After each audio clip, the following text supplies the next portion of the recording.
शर्मा दीदी ने लिखा है कि प्रणय धारा जो होती है, मतलब प्रणय की धार अविरल है और प्रवाहमान है।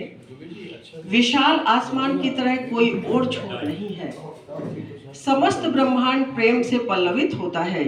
यदि समस्त लोगों की प्रदक्षिणा की जाए तो प्रेम सर्वोपरि है। प्रेम का विस्तार अनंत है, जैसे कृष्ण और राधा का। जो कृष्ण और राधा का प्रेम था उसको कोई नाम नहीं दे पाया आज तक व्यक्ति। केवल वो सोचने के लिए एक विषय है कि आखिर प्रेम है क्या। मैंने कहीं लिखा है कि जो प्रेम है उसको बांधा नहीं जा सकता और वो इतना विस्तृत है, उसको कहीं कैद नहीं किया जा सकता है। और वो तो उड़ता फिरता है कहाँ कहाँ, पक्षी की तरह, मज़ारों में भी और मस्जिद में भी। तो वो रचना है मेरी एक, मुझे अभी लाइनें याद नहीं आ रही हैं। तो उन्होंने जो विस्तार किया है अनंत प्रेम का, उसमें वो लिखती है, तुम्हारे प्यार का चमकता हुआ ओस बिंदु किसी बेशकीमती मोती की तरह दिल की सीप में बंद था। निश्चित रूप से जो प्रेम का प्रस्फुटन है वो अनायास होता है। अगर प्रेम के प्रस्फुटन की हम बात करते हैं तो पता नहीं अनंत गहराइयों में दबा हुआ जो बीज है वो कब प्रस्फुटित होता है और कहाँ प्रस्फुटित होता है ये किसी को पता नहीं होता। ये वो ऐसा बीज है। तो यहाँ वो लिखती है कि प्रेम का मोती पुख्ता होता है, आकार और रंगत लेकर अलग अलग तरह से ढलता है। सीप के दिल में वह अपनी जगह ले लेता है, सीप के जीवित रहते वही नहीं निकलता है। ऐसे ही जीवन के साथ सच्चे प्यार का वजूद पलता रहता है और तब मन के सांचे में प्यार का मोती ढलता है। यहाँ प्रेमी मिले या ना मिले, प्रेम क्या है? प्रेमी मिले या ना मिले, परंतु उसकी कल्पना और उसके साथ बिताए पलों का क्षणिक एहसास जीवन भर उस प्रेम के मीठे रस में डुबो कर रखता है। उस चाशनी में वो हमेशा डूबा रहता है और कभी निकल नहीं पाता। उन मीठे एहसासों को, उन सुखद एहसासों को, उनको संजोता रहता है। तो लिखती है शोभा दीदी कि पक्षी बनाकर हल्के हल्के पंखों जैसे सपने हमारे सारे तुम आकर के चुन लेना। होंगे एक दूसरे के करीब फिर हम तुम, दिल की उमंगे जाग गई सुन लेना।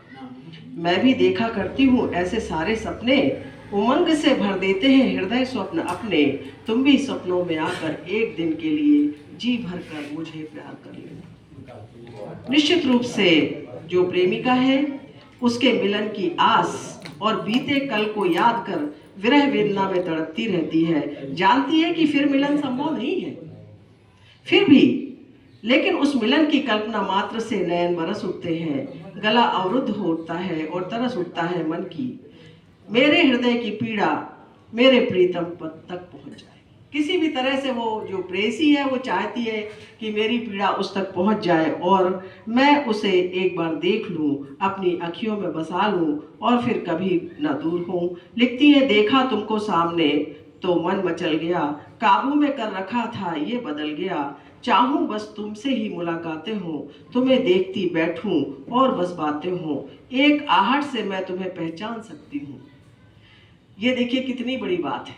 एक आहट से मैं तुझे पहचान सकती हूँ, वर्षों बाद पुकार तेरी मैं जान सकती हूँ। कितनी गहरी बात है कि जो प्रेम समाहित है अंदर, उसकी एक आहट भी कितना रोमांचित कर देती है। ये इस प्रणय धारा में मुझे प्रतीत हुआ। प्रेम हृदय की गहराइयों में परत दर परत दबा हुआ एक बीज है जो किसी की सद्भावना का जल पाकर कब प्रस्फुटित होता है पता ही नहीं चलता है। और वह नन्हा पौधा वेदनाओं, विवशताओं, तड़पन और मिलन की अथक प्रयास और आस लिए विशाल वृक्ष बन जाता है। संवेदनाओं और भावनाओं की प्रबलता विश्वास की कसौटी पर रोज परखी जाती है। कहीं ना कहीं देखिए, ना जाने कितनी बातें होती हैं, कितने वादे होते हैं, कितनी कस्में खाई जाती हैं और रोज विश्वास की कसौटी में उसको परखा जाता है। उस प्रेम को जिससे कौन करता है? एक प्रियतम या उसकी प्रेयसी करती है। लिखती है कि नाम लेते ही तुम्हारा बढ़ जाती है दिल की बेचैनियां। नाम लेते ही तुम्हारा बढ़ जाती है दिल की बेचैनियां। तुम्हारा जिक्र जुबान पर मेरी आते ही अपने दिल के बहुत करीब लगता है। होठों पर आ जाती है एक मीठी सी मुस्कान, वही जो हमेशा तुम्हारे होठों पर सजी होती है। जरूर यह रिश्ता तुमसे मेरे पूर्व जन्म का होगा। मुझे ऐसा लगता है, क्या तुम्हें भी ऐसा लगता है? कितना सुंदर उसको जो उन्होंने एहसास किया है, उस एहसास को कैसे शब्दों में पिरोया है, ये बहुत बड़ी बात है। तो कहीं लिखती है, ख्वाबों में देखती हूँ अक्सर अपने हाथों में मेरा हाथ, ख्वाबों में देखती हूँ। ये सबके दिल की बातें हैं, ये केवल उनके दिल की बातें नहीं है, ये हर कोई ये महसूस करता है किसी न किसी रूप में। तो ख्वाबों में देखती हूँ अक्सर अपने हाथों में मेरा हाथ, तुम न जाने कहाँ कहाँ हो आते हो, तुम न जाने कहाँ कहाँ हो आते हो। हम तुम बातें करते हैं न जाने कितनी देर तक। कल्पना है, हम तुम बातें करते हैं न जाने कितनी देर तक, नहीं जब तुम दिखते हो तो खोजती फिरती हूँ कस्तूरी मृग सी। जैसे कस्तूरी आप सभी जानते हैं कि उसी के अंदर होती है उसकी महक, लेकिन ढूंढती फिरती कहाँ कहाँ है उस महक को। तो उन्होंने ये शब्द जो लिखा है, कस्तूरी मृग सी, कस्तूरी की खुशबू को व्याकुल हो जाती हूँ सपनों में भी, तुम्हारा वही घर, तुम्हारा वही घर, तुम उसका एक हिस्सा, जो हो सका न कभी मेरा। तमन्ना तो एक ही थी, तुम्हारे संग घर बसाऊं, पर कुछ मजबूरियां, कुछ दुश्वारियां, तुम्हारी सीमाएं, मेरी भी सरहदें, है बीता इतना समय।